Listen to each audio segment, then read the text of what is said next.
obrigada a ti, à Livraria Tigres de Papel, pelo convite.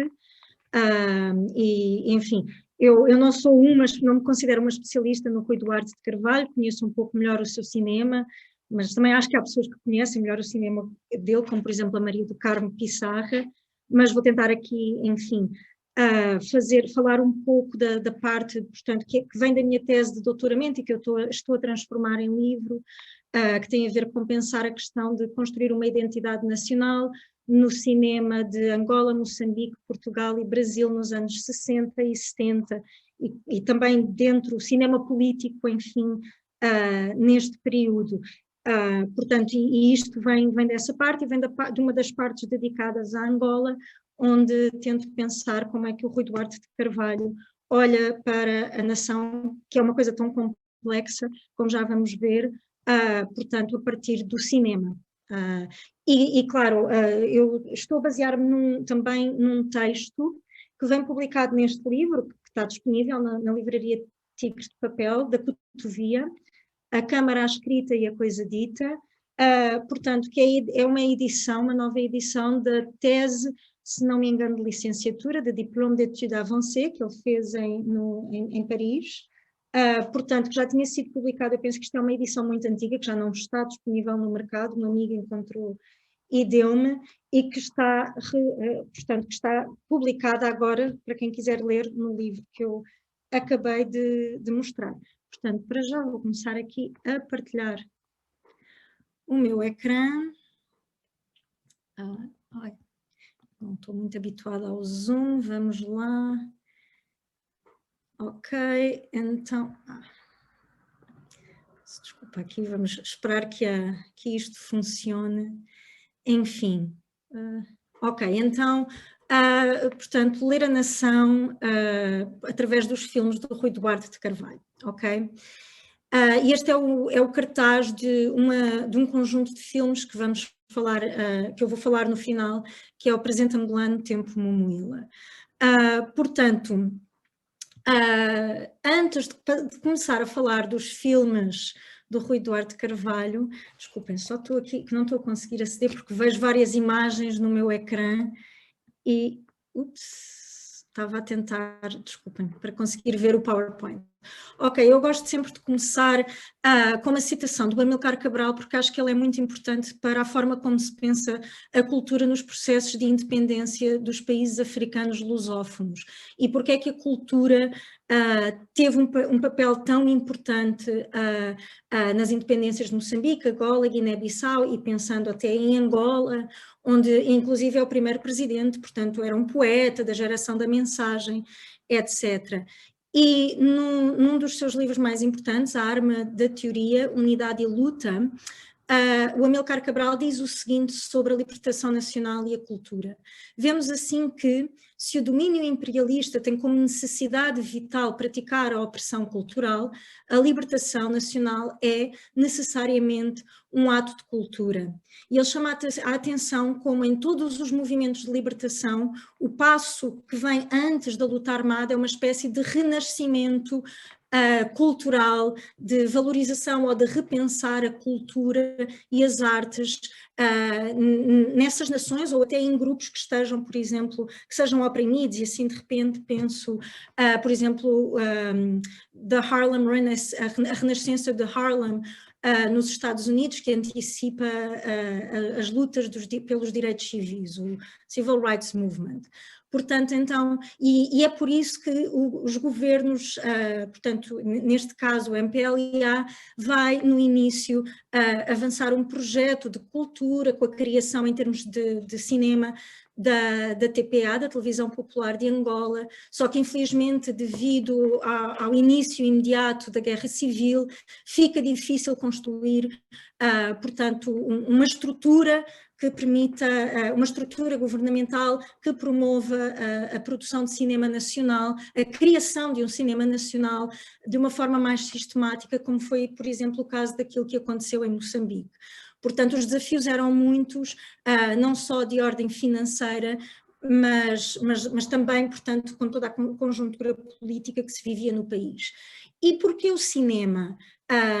Portanto, a Marissa Moorman fala, por exemplo, da rádio como o elemento mais importante para o desenvolvimento de uma ideia de nacionalidade em Angola. E realmente a rádio tem um papel fulcral. Há quem fale da literatura que desempenha esse papel, e mais uma vez a literatura é muito importante. E depois temos o cinema. Mas qual é o problema num país como Angola, que se está a tornar independente, e para imaginar essa nação através da palavra escrita, é mais complicado, e um dos motivos é o facto de, devido à ausência de educação nas políticas do colonialismo português, não havia, portanto, uma política de alfabetização da população. Portanto, a maior parte da população não sabe ler nem escrever, e então, embora a literatura tivesse muita...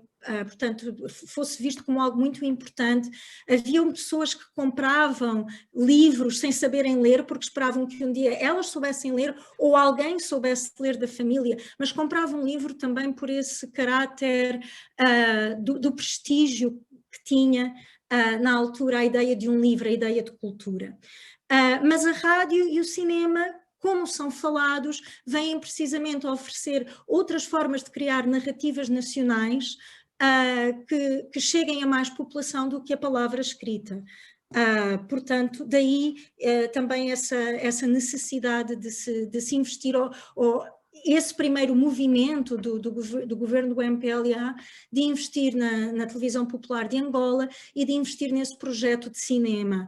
Quem estava à frente do projeto era o Luandino Vieira, já agora, que mais tarde diz que foi uma das grandes críticas que o Rui Duarte de Carvalho e o António Wall, outro dos principais realizadores de cinema desta geração, que eles o criticaram porque ele queria criar essa tal estrutura e eles queriam era o dinheiro para naquele momento fazer filmes. E dos primeiros filmes que eu vou aqui falar, que são também os primeiros filmes do Rui Duarte de Carvalho, eu acho que um dos traços mais importantes e mais marcantes é essa urgência do cinema, essa urgência de filmar o processo da independência, a urgência de redescobrir Angola e quase uma espécie de euforia. Portanto, uma das coisas que acontece também com o processo de libertação é uma consciência de que para se criar uma identidade nacional e para se criar, ou melhor, para se... a identidade nacional já vinha de antes, claro, mas para fortalecer essa ideia de identidade nacional, portanto, havia que criar um arquivo. E esse arquivo seria de imagens e de outras coisas, portanto, havia que haver materiais que o governo colonial tinha, na sua maioria, negado. Ou sempre que existiam esses materiais, eram quase sempre do ponto de vista do colonizador. Claro que as coisas são mais complexas e claro que existe desde a música, poesia, arte, etc., já feita do ponto de vista angolano, ainda antes da independência, mas essas coisas eram sempre feitas com esforço e sacrifício e contra esse poder institucional. Enfim, por isso daí eu gosto sempre de trazer o Amilcar Cabral, que também traz isto do Frantz Fanon, e de pensar, porque normalmente quando pensamos em independência, etc., pensamos sempre nas coisas só como uma questão política, económica, etc., mas a cultura realmente foi fundamental e continua a ser fundamental. E precisamente também para lá está, como imaginar uma nação que se torna independente, uma nação ainda por cima... Há um grande desafio em muitos destes países que acabam de se tornar independentes, porque, na verdade, o formato geográfico foi criado na Conferência de Berlim, foi imposto pelas nações europeias, mas é a forma que se consegue para se chegar, portanto, a um processo de independência. Então, como fazer que nações tão variadas, com tantas culturas, línguas, costumes, como era Angola, como juntar tudo isto dentro de uma ideia de angolanidade, em que as pessoas se identificassem umas com as outras. E eu acho que esse seria mais um processo talvez mais institucional da TPA, que, por exemplo, em Moçambique vamos ver que se torna muito forte precisamente porque houve a capacidade de criar um Instituto Nacional de Cinema que avançasse essas ideias.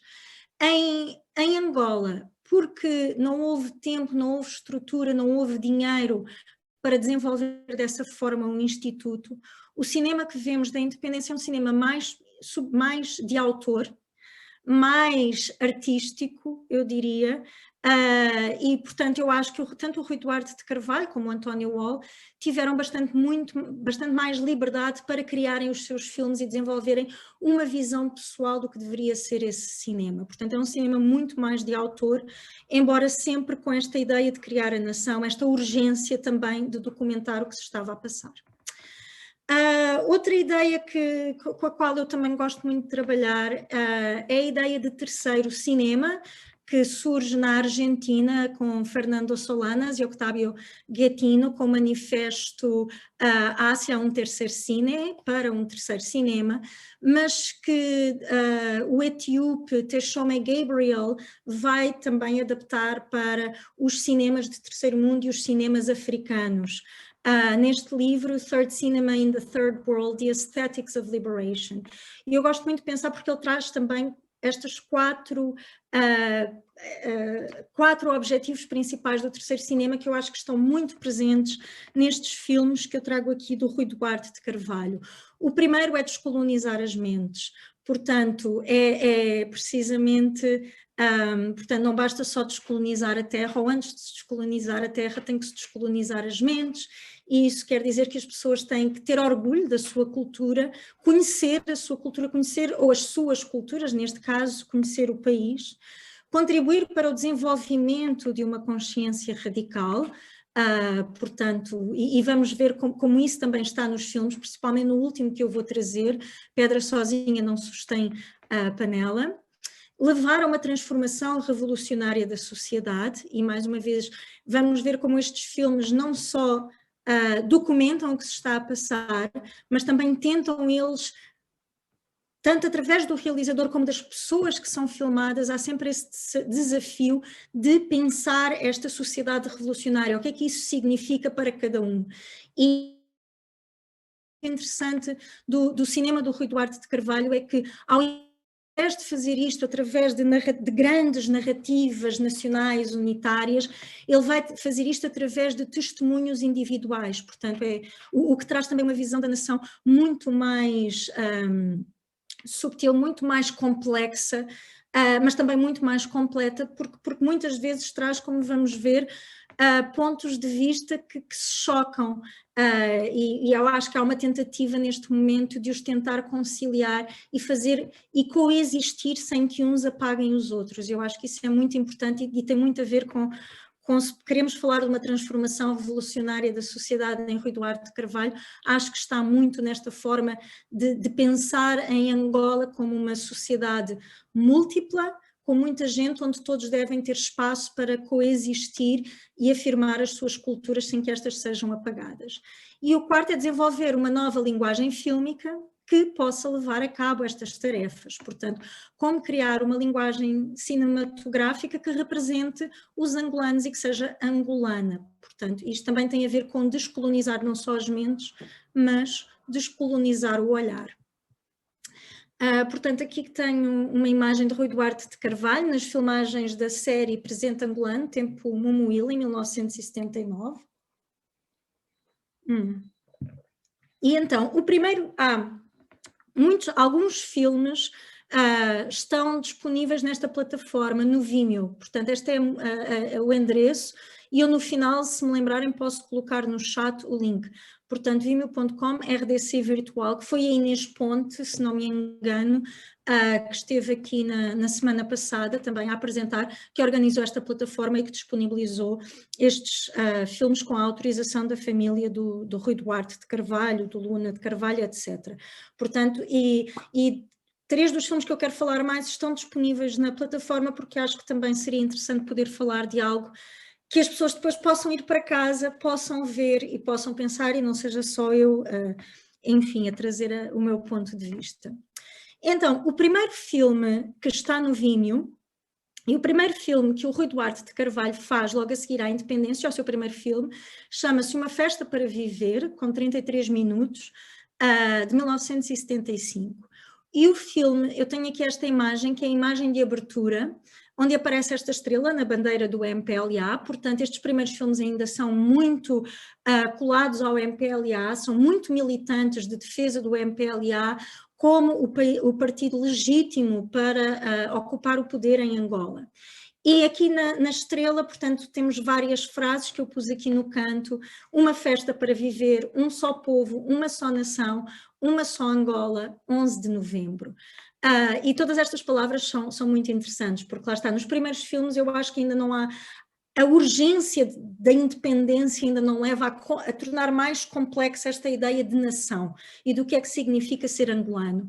Portanto, daí estas frases, um só povo, uma só nação, uma só Angola, que depois, mais tarde, no tal texto sobre cinema e antropologia, de que eu falei, que vou trazer aqui, ele vai problematizar, por exemplo, o que quer dizer este povo, porque é quase uma espécie de palavra vazia que pode servir para dizer tantas coisas. Portanto, povo é o que a gente quiser que esse povo seja, certo? E outra frase que eu acho muito bonita é esta ideia de uma festa para viver e que dá o título ao filme. Porque a independência é uma festa que depois de 500 anos de luta merece ser vivida. E então acho que é uma das marcas deste filme é precisamente a alegria da independência. E eu queria mostrar algumas imagens nesse site do Vimeo desse filme para terem uma ideia. Portanto, aqui é o início do filme, onde uma das coisas que o Rui Duarte de Carvalho evita nos seus filmes é usar a voz off. A voz off serve só às vezes para traduzir, como vamos ver, quando as pessoas não falam em português, ou para orientar o espectador no caso da informação não ser suficiente. Mas uma das marcas é que ele tenta deixar ao máximo falarem as pessoas. No entanto, para introduzir o filme, aqui começamos com uma voz off que explica mais ou menos o contexto do que está a acontecer em Angola nas 2 semanas que antecedem a independência. 1975. Faltam 15 dias para a independência. No dia 11 de novembro, haverá uma festa para viver. Dentro de cada um de nós, porém, a festa já começou. E cada um a vive à sua maneira. E nisso, se vê identificado com o seu vizinho, com o seu camarada, com o seu compatriota, e todos juntos nós somos o povo. E o que agora ainda mais nos traz unidos é esta expectativa pelo dia 11, pela independência, o respeito pelos camaradas que na frente do combate lutam por ela, e pelos que caíram, e por todos que nos trazem testemunho da luta que nos dá direito à história. Enfim, e aqui era só para terem uma ideia de como o filme abre, portanto, a falar deste momento heróico para a história dos angolanos. As imagens são principalmente de moceques, de pessoas do povo, que é uma coisa que é comum nos seus filmes. O Rui Duarte de Carvalho filma o povo, os trabalhadores e os camponeses, principalmente na sua segunda fase.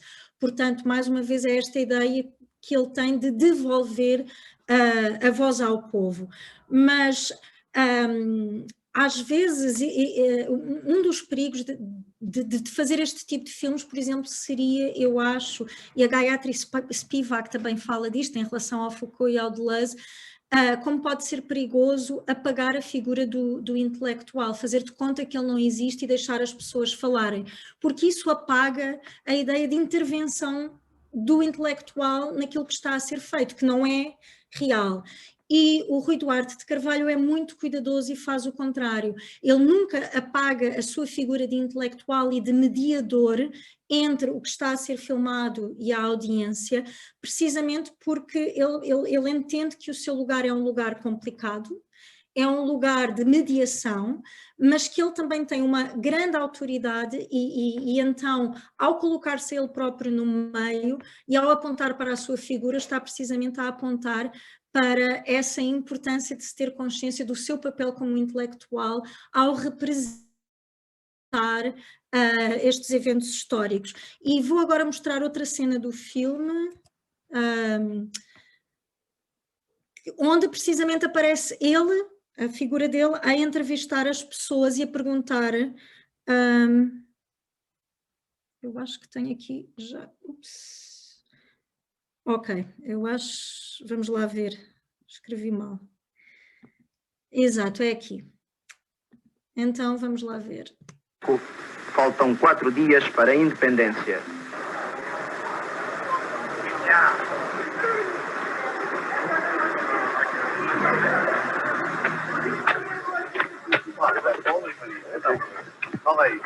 Portanto, aqui temos a figura do Rui Duarte de Carvalho a cumprimentar os trabalhadores e a falar com eles.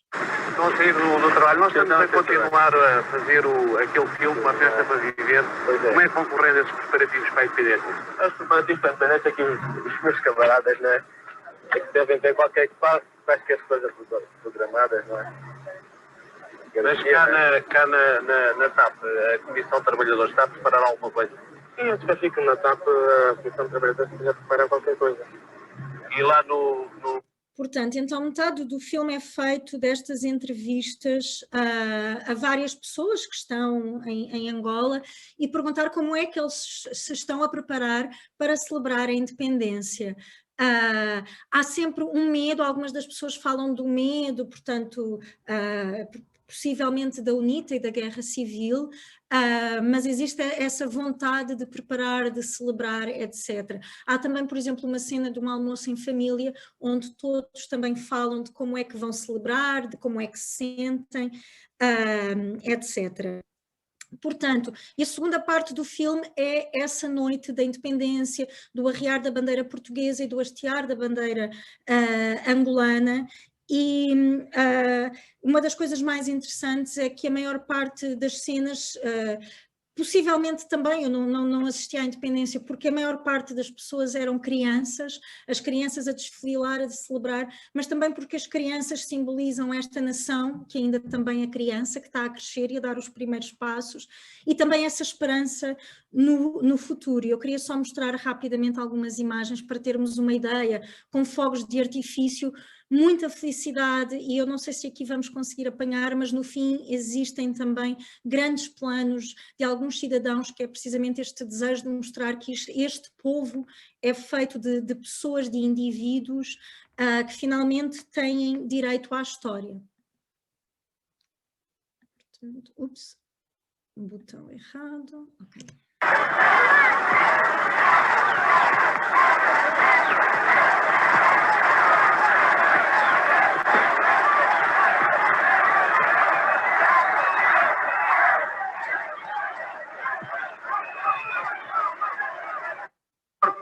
Quantos mais homens livres à minha volta, e mais profunda e mais ampla a sua liberdade, mais extensa, profunda e ampla se tornará a minha própria liberdade.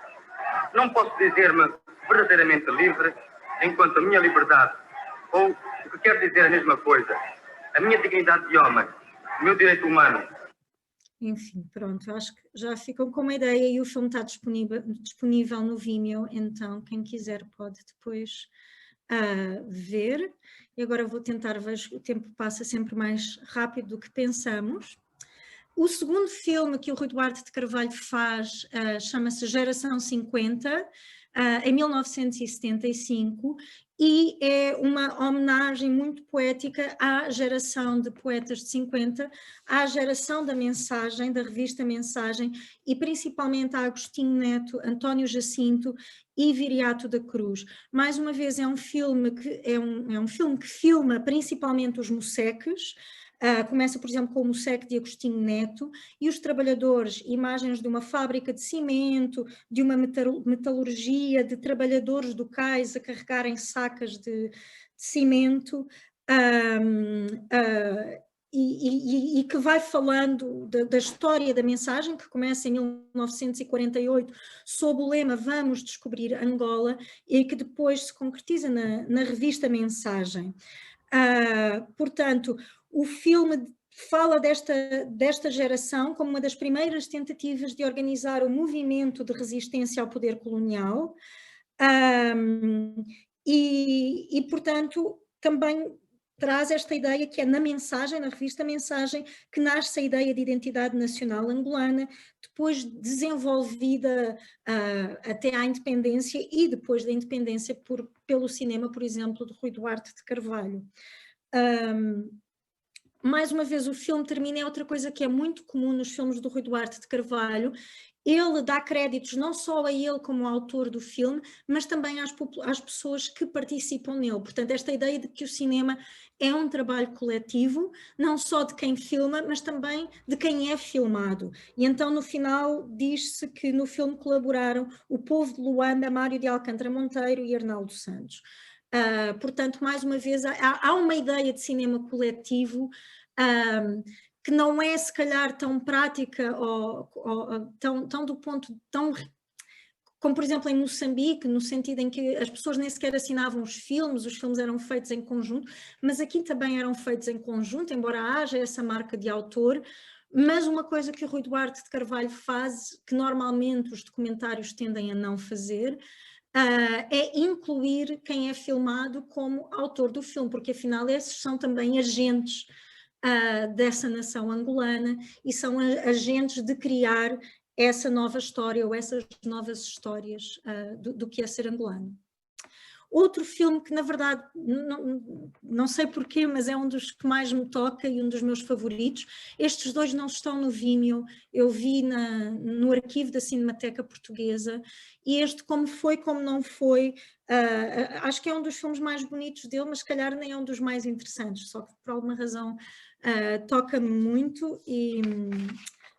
portanto, é um filme que parte de uma série intitulada Angola 76, é a vez da voz do povo, e os outros dois filmes, até ao que sei, estão perdidos, que eram Sacode o Pó da Batalha e Está Tudo Sentado no Chão.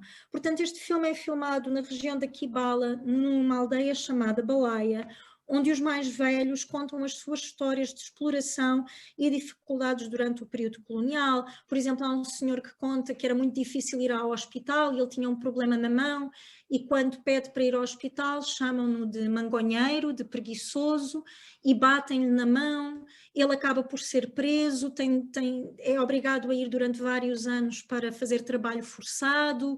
Quando regressa à aldeia, o pai dele já tinha morrido.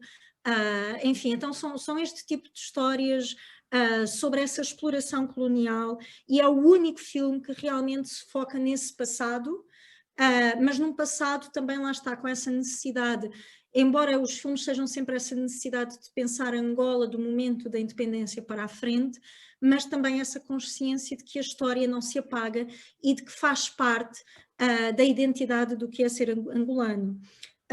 Tanto que o filme termina... não, isto é como o filme... Já lá vamos então, ok. É como o filme começa. Portanto, o filme começa com esta frase: ver a realidade através do visor da câmara, manter-se atento a tudo quanto se passa à volta da imagem enquadrada, fixar-se, por outro lado, no futuro. Portanto, esta ideia de futuro, mesmo quando se fala do passado, continua a ser presente, porque o futuro só é possível com uma memória, que é essa memória do passado. Outra coisa muito interessante deste filme é que, enquanto os mais velhos contam as suas histórias, alguns jovens vão representando, atuando estas mesmas histórias, fazendo de conta que aquilo se passou com eles numa espécie de teatro. Portanto, isto é uma ideia de como as novas gerações estão a aprender a construir essa memória histórica do passado da aldeia. Portanto, tudo isto é feito sempre num diálogo entre os mais velhos e os mais novos. E o filme termina com isto. Eu penso que isto é dito em voz off, mas como o filme está nos arquivos, eu não escrevi nas minhas notas se era em voz off ou se aparece escrito, mas encerra o filme. Este pequeno documentário foi dirigido pelo povo da Balaia. Portanto, como eu tinha dito, mais uma vez, os autores também são as pessoas que são filmadas. É uma amostra da sua capacidade criativa e de uma visão da realidade que é a sua, e não deixa de ser oportuno frisar como, numa altura em que a Segunda Guerra de Libertação, neste caso ele está-se a referir à Guerra Civil, nos mobilizava por completa atenção, pairava ali muito nítida a sombra de um passado colonial que, em si mesmo e nas suas consequências, continua presente na consciência do povo angolano e continuará a ser, por muito tempo ainda, utilizado como referência para aferir o presente. E claro que, enfim, 500 anos de colonialismo são parte da história, são parte da identidade nacional angolana e é preciso ter consciência disso, embora não se deixar limitar por isso. E é essa a mensagem aqui contida. Portanto, eu vejo aqui a Câmara, portanto, esta Câmara do Rui Duarte de Carvalho está a escrever a história com testemunhos individuais, mais uma vez, em vez daquelas grandes narrativas sobre o povo, e vamos passar portanto, eu tenho aqui só algumas coisas muito rápidas sobre outro filme deste período, que é o único de ficção, Faz lá Coragem, Camarada, de 1977, e este é o cartaz do filme, com outro título, subtítulo, A Noite dos 100 Dias, e o filme retrata os 100 dias de novembro de 1975 a fevereiro de 1976, em que o inimigo, isto é, a UNITA, ocupou a cidade de Benguela. Portanto, e depois durante o filme fala-se muitas vezes da UPA, FNLA, UNITA, e de como as personagens principais são os soldados do MPLA que estão a lutar para garantir que permanecem, que reocupam, que voltam a ter o controle da cidade de Benguela. Portanto, é um filme onde eles são heróis, há esta ideia de fazer coragem, camarada, portanto, de que é preciso coragem para continuar a construir a nação, mas também está nestes primeiros filmes, antes do presente, aqui é um erro, não é nas filmagens, isto é o cartaz, esqueci-me de apagar. Portanto, antes do presente angolano Tempo Mumuíla, existe ainda, lá está, esta ideia do MPLA como o partido ainda que vai levar a nação à independência, que vai guiar a nação, e que é o partido legítimo que ocupa. Mas também lá está, apesar disso, o MPLA está lá. O MPLA, o que é no filme? São as pessoas que estão a lutar, não é nenhum líder em particular, mas são as pessoas, os camaradas que estão a lutar por ocuparem a cidade. Portanto, e agora vamos passar para um momento posterior, eu diria, porque há uma mudança dos filmes do Rui Duarte de Carvalho. Portanto, isto é uma série de 10 filmes com cerca de... Portanto, eu acho que todos têm cerca de 60 minutos e são vários... agora esqueci-me de quanto, mas depois posso procurar se alguém quiser saber. Mas são 10 filmes. Na Cinemateca Portuguesa, nos arquivos, só 2 estão disponíveis, mas lá está, os outros estão... são 8 filmes que ainda estão disponíveis e estão no Vimeo. Portanto, alguns dos filmes eu só consegui ver mais tarde, quando a Inês Ponte me deu acesso aos filmes e depois os fez acessíveis a quem os quiser ver naquela página do Vimeo. Portanto, uma das coisas mais interessantes é que esta militância política dos primeiros filmes quase desaparece.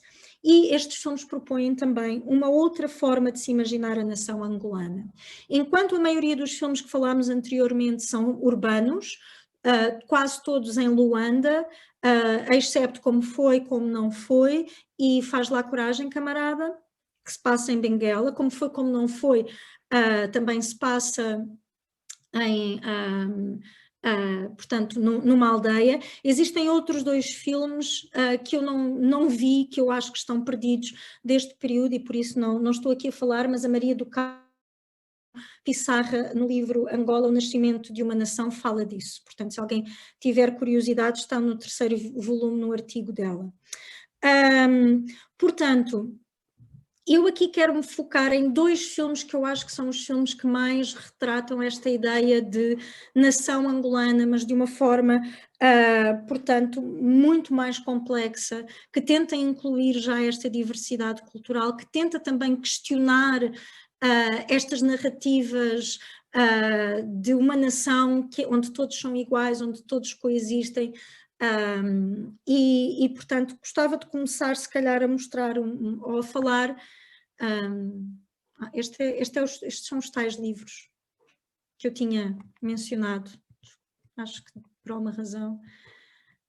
O meu PowerPoint eu estava a trabalhar noutro computador, e portanto eu tenho isto aqui em inglês, esqueci, lá está a traduzir, não fez a atualização, mas nesse livro A Câmara, a Escrita e a Coisa Dita, nesse texto sobre cinema e antropologia, o Rui Duarte de Carvalho diz que o cinema angolano tem que responder a estas 3 perguntas: quem somos, como vivemos e para onde vamos?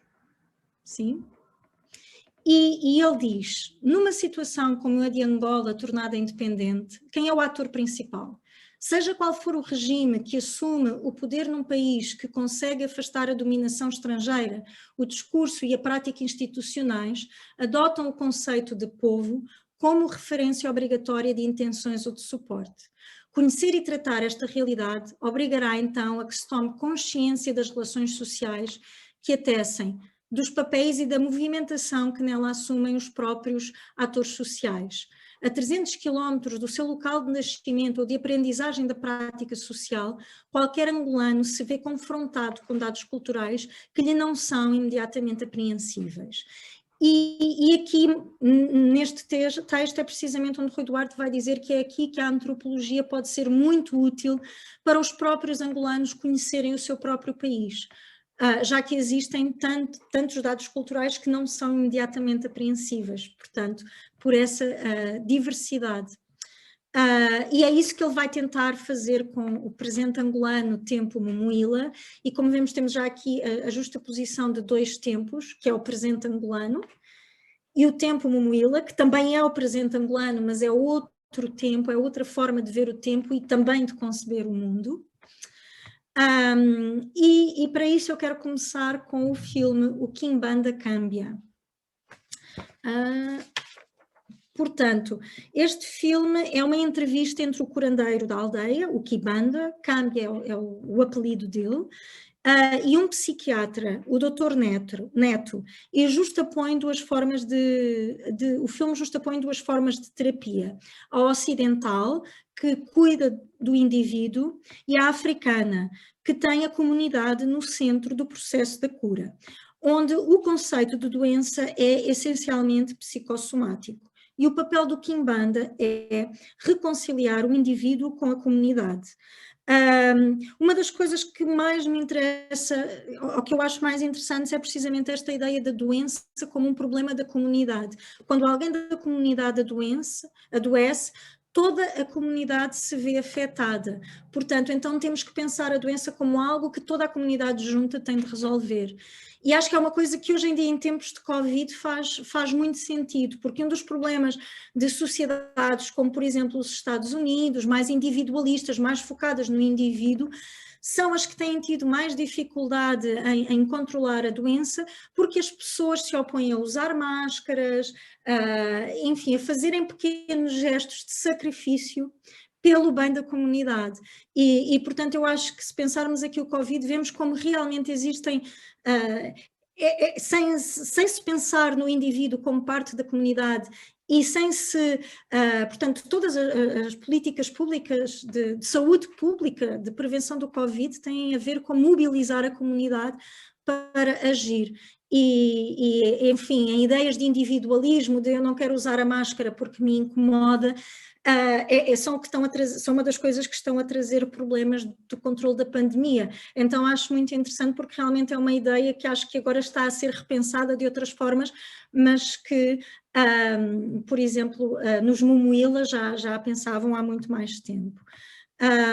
E queria rapidamente, como exemplo, mostrar um clipe e depois, espero, Fernando, se me quiseres mandar calar, estás à vontade. Ok. Então, esta é uma cena... desculpem, eu acho que fui para o filme errado. Ok, desculpem.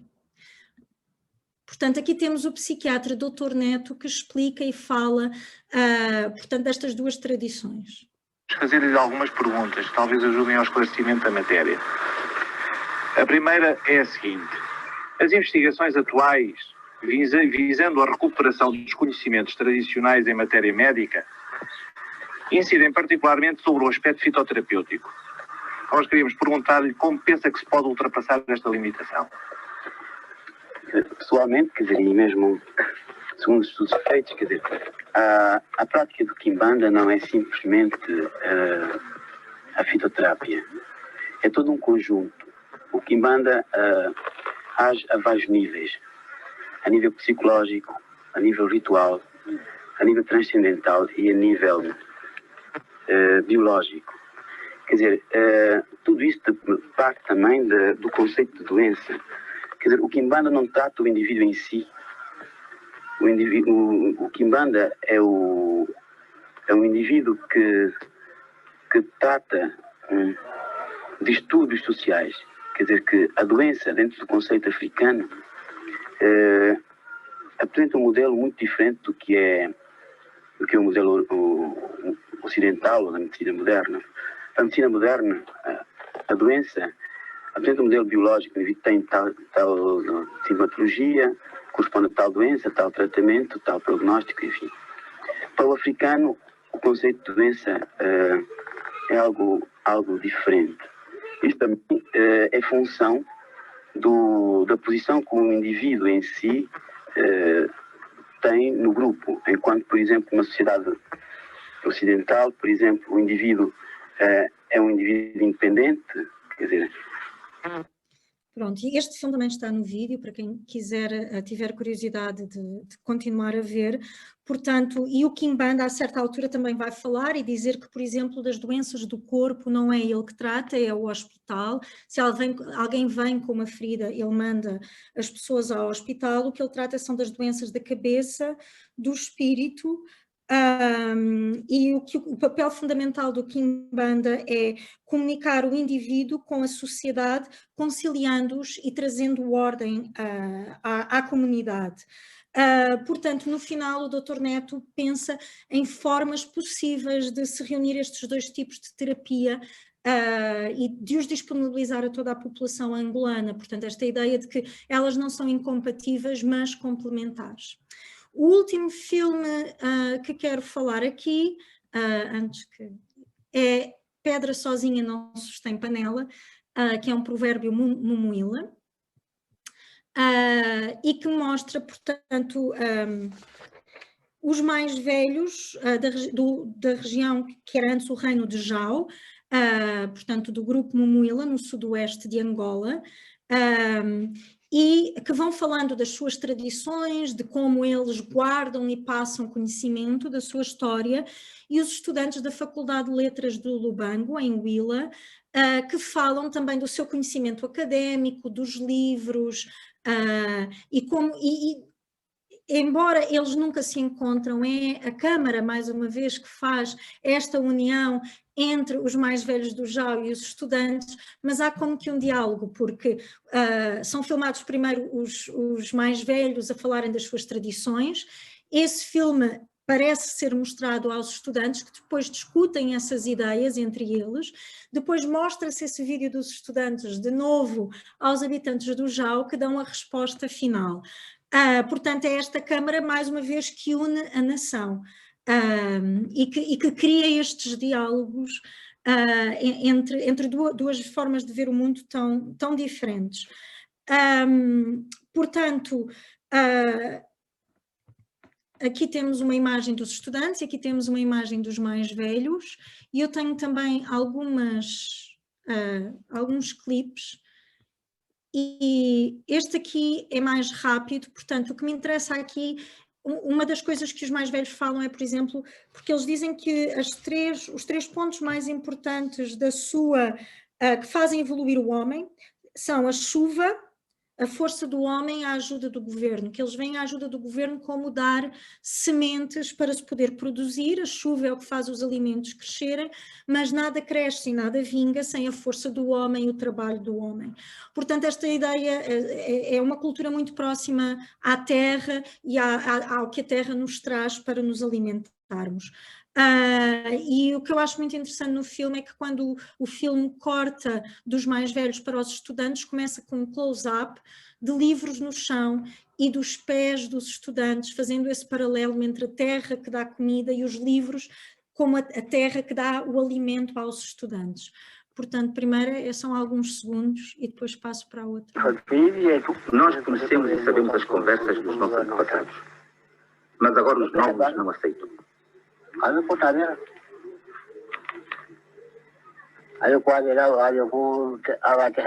Ouvindo a nossa palavra, mesmo que seja palavra de juízo, riem-se e dizem: de que está ele a falar?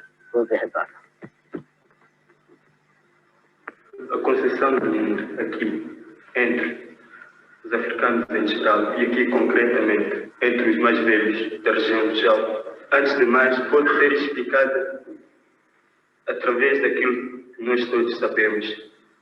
O problema das forças produtivas em si. Portanto, isso é um problema que se deu em quase todas as civilizações, quase todos os povos passaram por aí. Enfim, aqui há uma discussão em que alguns estudantes falam do misticismo nas culturas africanas como sendo um problema e um atraso, mas depois outro dos estudantes diz que foi criado na comunidade Mumuila, que agora, hoje em dia a comunidade o vê como um traidor, mas que ele vê que há valor e há sabedoria no que os mais velhos da comunidade podem dar e que esse saber também deve ser incorporado. E no final termina com um estudante que pergunta: tu queres dizer que não há culturas puras? É isso que tu queres dizer? Eu acho que essa é quase uma espécie de pergunta central desta discussão, esta ideia de que não existem culturas puras. Há uma altura em que eles também falam de que a cultura angolana tem não só influência, é uma cultura com muitas influências, não só europeias, mas de todas as culturas que coexistem no território. E queria terminar então, portanto, eu acho que se calhar já não temos tempo, talvez só um pouco, e depois queria acabar com a cena final do filme. Portanto, e os mais velhos no fim, acho que fazem uma síntese muito bonita. Praticamente para adquirirmos a nossa própria cultura. Vou só andar um pouquinho. Culturas angolana e portuguesa. Podemos também falar da mestiçagem das culturas dos povos de Angola. Também houve uma mestiçagem contemporânea dessas culturas. E não vamos impedir essa mestiçagem. Não vejo por isso. Tu queres dizer que não há culturas puras? Eu acho que é correto a posição dele.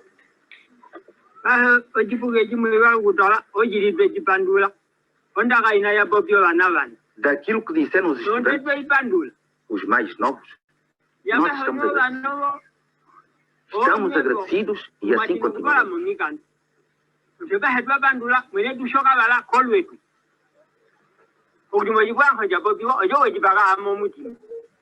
Portanto, e a conclusão que o mais velho faz é, enquanto os estudantes tiram a sua cultura, o seu conhecimento dos livros, os Mumuila tiram o seu conhecimento das tradições, dos mitos, da sua cultura. E o que o mais velho tenta fazer é precisamente mostrar que as duas são válidas e as duas devem ter lugar.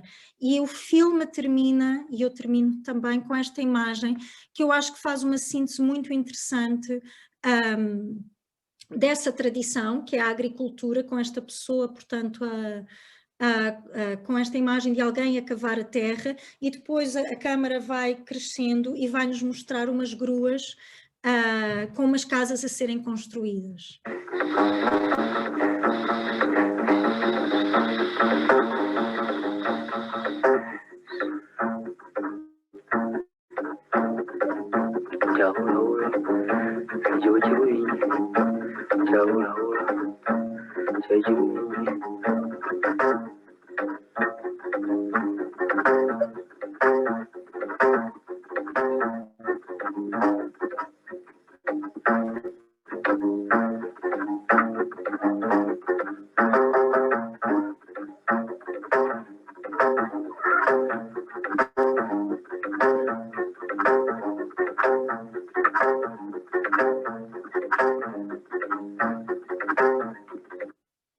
E já agora o título do filme, Pedra Sozinha Não Se Sustém Panela, tem a ver com essa ideia de que uma pedra sozinha não segura nada, são precisas várias pedras. Então esta ideia de só com todos estes conhecimentos diferentes é que a panela se sustém, é que a panela se aguenta.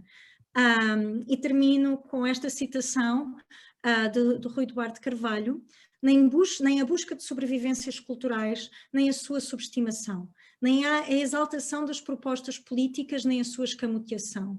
Uma linha de equilíbrio e desequilíbrio entre dois dinamismos, um de um tempo momoíla e o de um presente angolano. Interrogar, nem isso. Expor apenas, talvez, e garantir ao filme uma autonomia que lhe permita simultaneamente revelar-se válido como cinema, útil como referência e fiel como testemunho.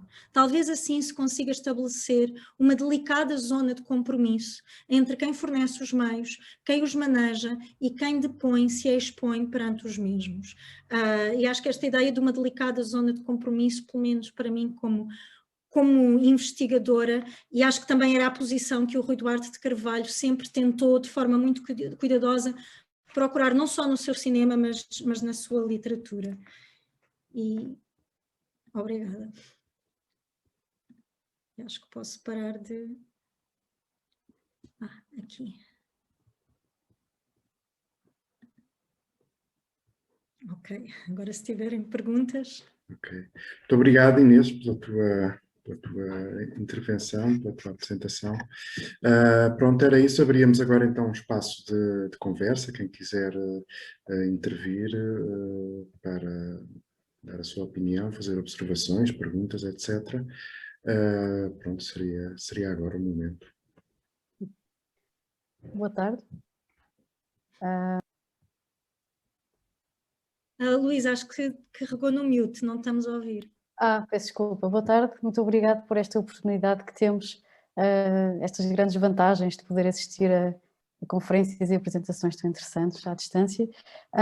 Eu sou arquiteta e estou agora a trabalhar também o território angolano numa investigação, mais propriamente a parte do movimento moderno, portanto uma parte do legado português, na altura ainda em que Angola fazia parte de uma colónia portuguesa.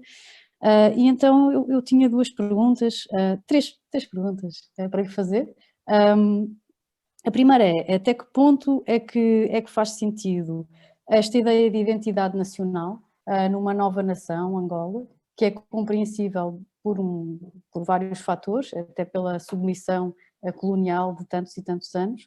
Por outro lado, nós percebemos que aquele território foi delimitado e foi marcado pelos futuros e pelos colonizadores e a quem interessava também as rotas marítimas e foi um longo processo de delimitação de território, mas que de alguma forma também não respeitou a história africana.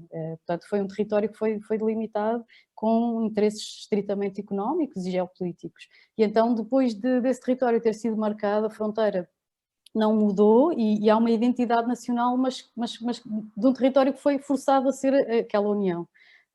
Esta é a primeira questão. A segunda é, há uma coisa que eu não compreendo bem, já fui várias vezes a Angola, fui entre 15 a 20 vezes a Angola, mais na altura entre 2009 e 2011, agora já mudou bastante, e eu não consigo perceber bem até que ponto é que aquilo que nós deixamos no território angolano, mais na segunda metade do século XX, é que faz parte de um legado que eles possam considerar que tem uma identidade nacional angolana, mais precisamente o movimento moderno. Porque de uma forma há uma ideia de salvaguarda, mas por outro há uma ideia de desprezo absoluto por algumas obras, umas de Vasco Vieira da Costa, outras de Castro Rodrigues, que nós damos um valor arquitetónico e até podem ser ícones arquitetónicos do movimento moderno tropical, se pudermos dizer assim, mas por outro lado também percebemos que é uma arquitetura que foi imposta de alguma forma. E então a minha questão é tentar perceber até que ponto é que os angolanos olham para esse espólio, no fundo, para esse legado que lá está. E depois é só uma terceira questão, que não é questão, é só um pensamento, que é essa ideia de que o cinema e o documentário é fiel. Porque porque pode ser precisamente uma ideia de verdade que é uma não verdade ou uma condução de uma realidade ou uma condução de uma narrativa para se chegar a um determinado pensamento ou para se chegar a uma determinada realidade ficcionada. Obrigada pelas perguntas tão interessantes e que espero conseguir responder. Eu ainda, infelizmente, nunca estive em Angola, era para ter ido este ano, não fui, espero conseguir ir na minha próxima sabática, mas é um grande sonho, conheço melhor Moçambique.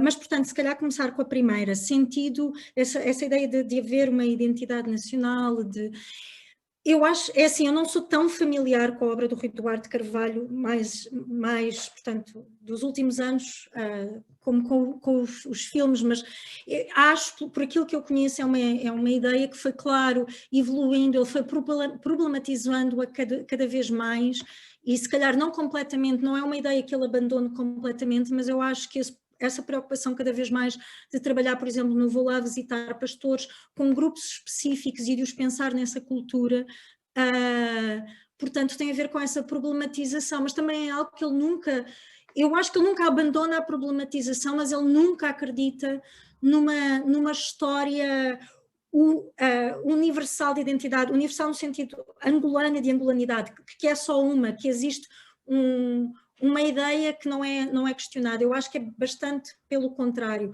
Um dos livros que faz, por exemplo, que eu conheço melhor e que faz isso, que trabalha com isso e também trabalha com esse passado colonial, é o Desmedida, onde começa também no Brasil, com todo o passado colonial, o que é que no Brasil, como ex-colónia de Portugal, a Angola, através dessa história partilhada.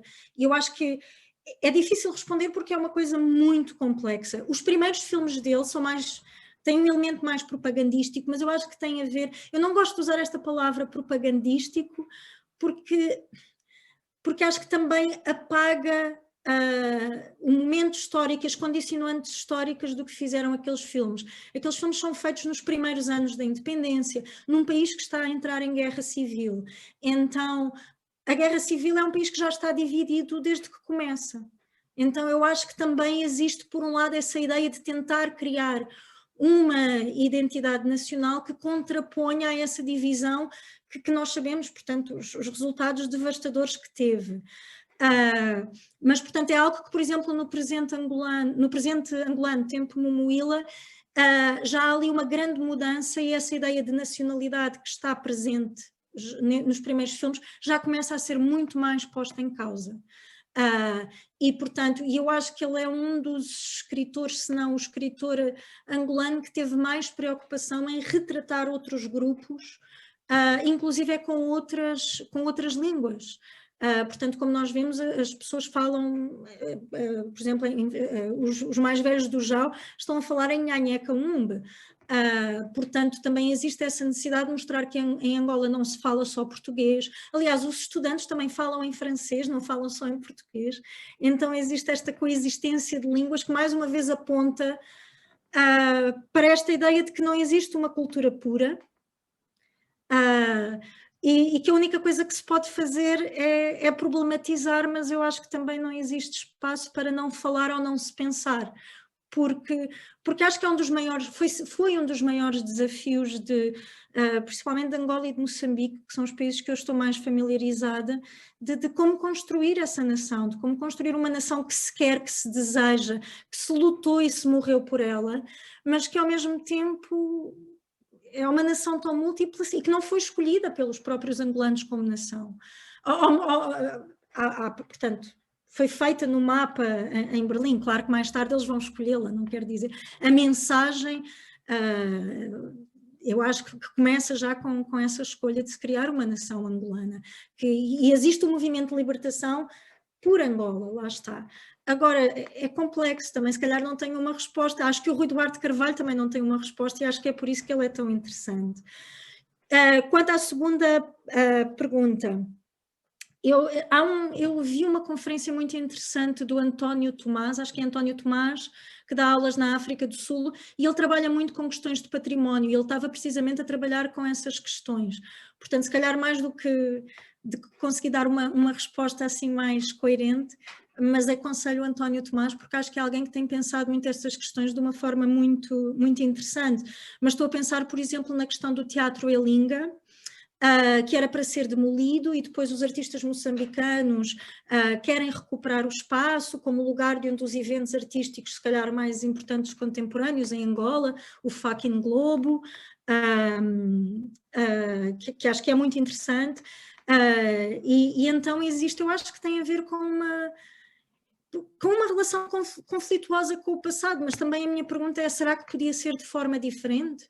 Porque como naquele filme, como foi, como não foi, Angola tem sempre, não se pode apagar esse passado, mesmo que se queira pensar o futuro.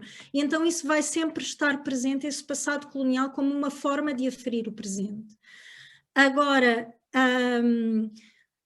é uma forma complexa e eu acho que existe, por um lado, e eu acho que é por isso que existem duas atitudes tão, enfim, tão conflitivas em relação ao património, mas lá está, também não é a minha área, então tenho medo de falar.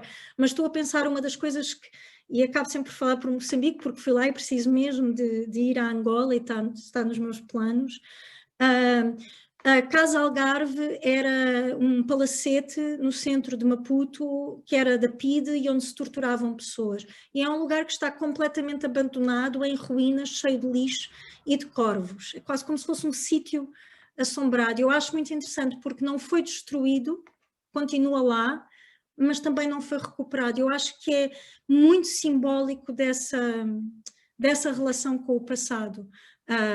Como, por um lado, não se pode deitar fora, como, aliás, a discussão que hoje em dia temos com estátuas do passado, se calhar não é assim tão diferente, porque há quem diga que elas representam a história e há quem queira mudar a história e condenar, e eu acho que esses conflitos têm muito a ver com como é que representamos o passado, espero, enfim.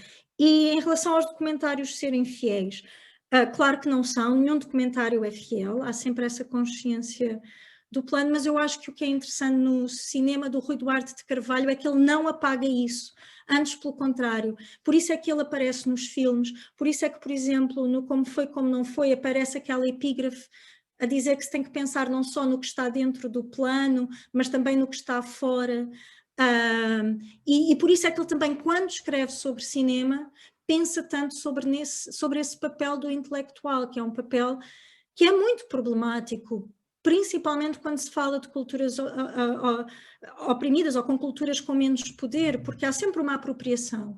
Então, se calhar, a melhor forma de lidar com essa apropriação a que não se pode escapar é fazer a figura do intelectual visível, é problematizá-la, é mostrar que é limitada, que é subjetiva, mas que é a única que podemos ter. Eu acho que uma das coisas que mais me interessa na obra do Rui Duarte de Carvalho é essa problematização constante do seu papel. Espero ter respondido. Obrigada. Sim. Mais perguntas? Não sei se eu vi aqui algumas coisas no chat. Enfim.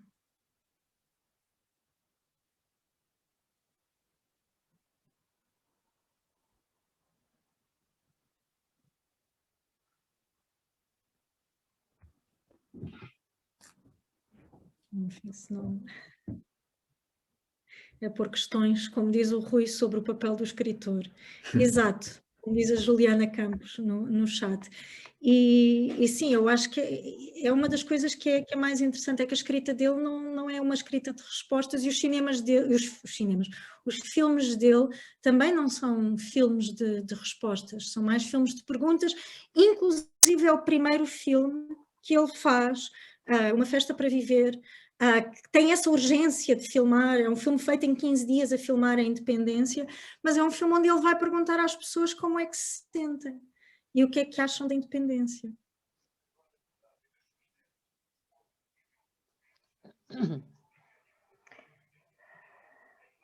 Não sei se posso. Sim. Acho que sim. Muito obrigada, Inês. Só uma chega em relação a uma afirmação que fez logo no início da sua conferência, quando diz que o camarada, a Câmara e a coisa dita, não é? finalmente, reunião de textos finalmente reunida pela Cotovia, que seria uma reedição da tese do Rui. Não são coisas completamente distintas. A tese do Rui Duarte Carvalho foi sobre os Axiloander, não é? E chama-se, também está publicado, foi publicado pelo então Instituto Tropical, e chama-se Anamanda, os Filhos da Rede. Depois, se quiser, eu mando-lhe isso só para corrigir no seu trabalho, porque... Isso não era acho... a tese de doutoramento? Sim, a tese de doutoramento, sim, é Anamanda... É de licenciatura, não, mas não tem a ver. Tudo, o camarada à Câmara e a coisa dita, que mostrou que a Cotovia depois reúne, são textos sucessivamente, embora haja um texto, um único texto, que vem já da tese de mestrado, não é? Digamos assim. A tese em França não se chama assim, mas o texto vem de... Mas o que eu queria só dizer é que é um conjunto de textos reunidos, não é? Numa primeira reunião feita ainda só em Angola e depois em sucessivas reuniões revistas e aumentadas até àquela que a Cotovia fez e que mostrou. Era só para esclarecer. Não, obrigado, obrigado. Eu acho que sim, é este, porque aqui diz Mémoire de DEA, Diplôme d'études avancées. Sim. Então, um dos textos, não é? Mas ele reúne já outros textos sobre a crise, sobre identidades, e realmente para a colega que fez as perguntas à Inês, era talvez importante olhar toda a reflexão em muitos desses textos sobre a questão e a problemática da identidade, que num país como Angola, de múltiplas identidades, de múltiplas formações históricas, é uma questão complexa e que o Rui foi abordando ao longo de toda a sua trajetória e com muita eficácia. Para mim, ainda hoje é muito eficaz ler um texto do Rui Duarte Carvalho e situá-lo no contexto em que foi criado, né? Em relação também à pergunta da Luísa, não é? Sobre o nós, as coisas que nós deixamos lá. Eu, quer dizer, uma coisa que não percebo, nós quem, não é? E quem deixou e quem não deixou. E realmente eu concordo com a Inês quando ela diz que os jovens angolanos têm já neste momento uma outra leitura dos edifícios, dos monumentos, uma outra leitura, uma outra relação. O fucking globo é realmente uma coisa extraordinária, um movimento extraordinário do Kiluanji Kiaenda, o mesmo Kiluanji Kiaenda que ganhou para Lisboa o memorial sobre o tráfico de pessoas escravizadas, não é? E portanto, os jovens têm uma outra relação com todos esses edifícios e toda essa forma. Eu recomendo-lhe um filme muito recente, e já que falámos de cinema e já que levantou a problemática da verdade e ficção, recomendo-lhe um filme muito recente dos jovens da geração 80 e que se chama Ar-Condicionado. Se puder, veja a relação dos cotidianos das pessoas, dos angolanos, com uma realidade urbana como é a realidade da cidade de Luanda.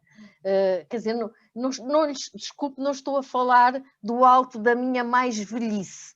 Eu ainda não sou uma mais velha, como aqueles que estavam ali no Panela Sozinha, no Pedra Sozinha Não Sustenta Panela, embora eu já tenha uma idade se calhar maior do que aqueles que apareceram ali. Mas é que temos que entender que há, por parte dos angolanos, uma relação e uma apropriação do espaço que está à volta. Fosse ele ou não fosse marcado pelo passado colonial. E todo ele, infelizmente, foi dolorosamente marcado pelo passado colonial e que nenhum jovem angolano pode realmente ser indiferente a esse passado colonial. Peço desculpa por ter falado muito. Não, não, obrigada. Aliás, esse filme é fantástico, eu já vi e adoro. Acabou de ganhar o prémio de melhor filme no Festival Luxor. Portanto, é um filme que tem sido... E uma das coisas que eu notei no filme, eu também... Porque o meu próximo projeto é sobre cidades no século XXI, e agora que falou disso, pensei nos videoclipes. Eu acabei de publicar há pouco um artigo sobre Kuduro, e interesso-me muito pelo Kuduro, e uma das coisas que eu notei a ver muitos desses vídeos é que as pessoas que estão a dançar param o trânsito, sobem aos prédios, e há muitas imagens como é que se diz? Os rooftops, as partes de cima dos prédios, e isso também é muito presente no filme Ar-Condicionado. As personagens encontram-se muito na parte de cima dos prédios, e eu vejo isso mais uma vez com essa ideia de reclamar o espaço, ocupar o espaço, de dominar o espaço, e isso que está a dizer, eu também vejo muito presente nos videoclipes de Kuduro, que eu tenho analisado, então é muito interessante.